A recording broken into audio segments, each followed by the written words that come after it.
Alright, what's up guys, Toasty here, Get Burnt. Today I'm going to be talking more about Dragon Ball Xenoverse, and today I'm doing another Rant video, and I know I shouldn't have done this other one. Obviously, I did one about GT, and there was actually some positive reception on that one, about the GT DLC packs and the Season Pass, and a lot of you had some good reception to it. A lot of you were saying, oh yeah, that's the truth, thank you so much for saying this, all that other stuff. A lot of you were, and there were also some of you that didn't like it, and a lot of you that were saying that it was wrong or anything like that, but otherwise, I want to talk today about the character amount in Xenoverse. Now, Saiyan Island and a bunch of other places, including Amazon, are reporting that Xenoverse only has 47 characters. A lot of people have said, oh, this is disappointing, the game is not worth a buy from me.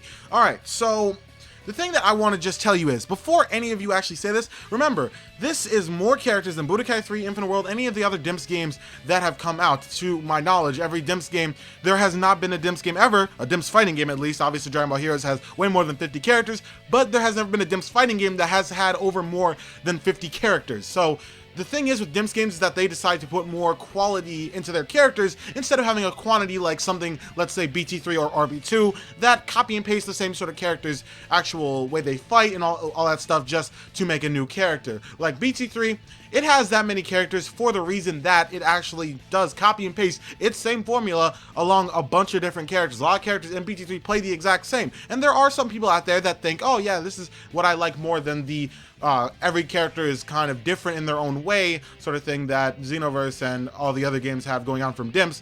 And honestly, I'm just telling you guys, it doesn't matter. Like, transformations, first of all, are not included in the 47 character thing.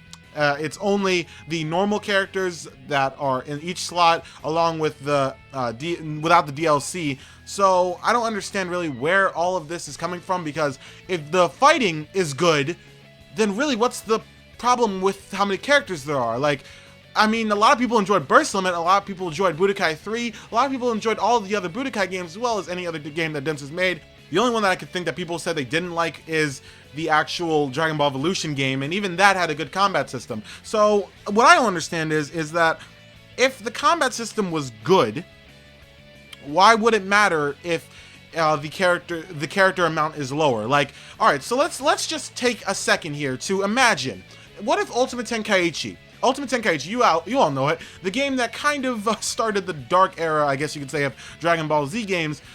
Really, what do you think it would have been like if that game was more like Budokai Tenkaichi instead of being more of what it actually was, and which was like a cutscene rock, paper, scissors simulator? So, would it have been a shit game because it had 44 characters? Or would it have been an okay game because it had a good fighting system instead? Now, a lot of you really don't like Budokai Tenkaichi, or, well, especially Ultimate Tenkaichi, and I understand that because a lot of people do not like it because it has a very easy sort of formula, I guess, and it's very simple, and like there are a lot of characters because that simple formula could be put into every single character. But really, if it had that sort of way, with how it looked and how it presented itself, will you really have still said that Ultimate Tenkaichi is the worst DBZ game? No, you wouldn't have. Reason why? Well, it matters more how it plays than how many characters it actually has.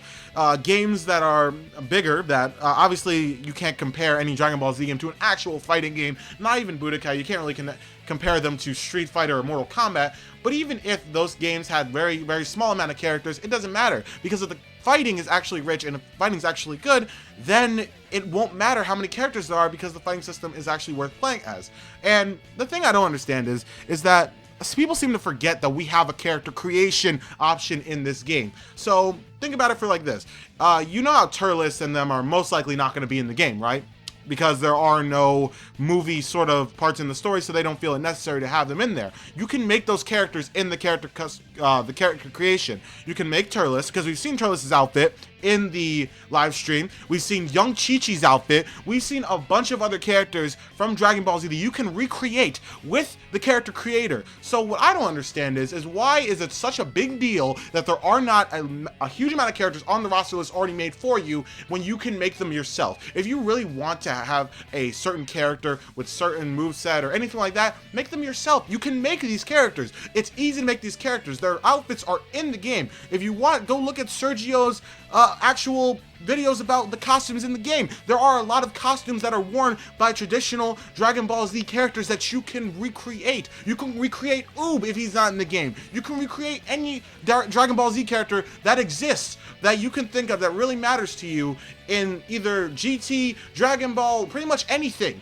You can recreate them in the character creator. So what I don't understand is, why is everybody so hung up on just one number? Especially when this number doesn't actually like match up to how many characters are technically going to be playable in the game, because technically Super Saiyan 1, 2, and 3 Goku are technically all different characters. They are obviously not incredibly different, not as different as Tien and Piccolo, but they are somewhat different characters. So it's not going to be like you're playing as the exact same sort of thing. So what I don't understand is that I just want to know, why does that number mean so much to you?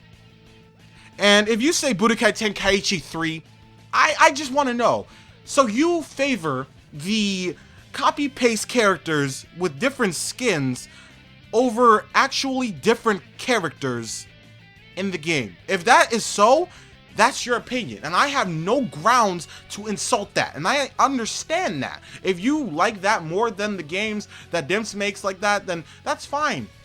But do not put, like, any other game that's made by either Spike or whoever else made a Dragon Ball Z game and put it to the standard of Dimps. Reason why? Well, people are saying, oh man, Battle of Z had more characters. What happened? I'm like, okay, so every single character in Battle of Z pretty much plays the exact same. Yeah, there are some different ones, but most of them play the exact same.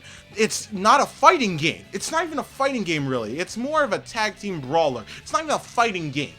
It's not a game made with movesets and combos and different sort of things like that. It's got one button that everyone uses. So you're telling me that everybody in Xenoverse, because it's 47 characters, if they're completely different, it doesn't matter because there's 47.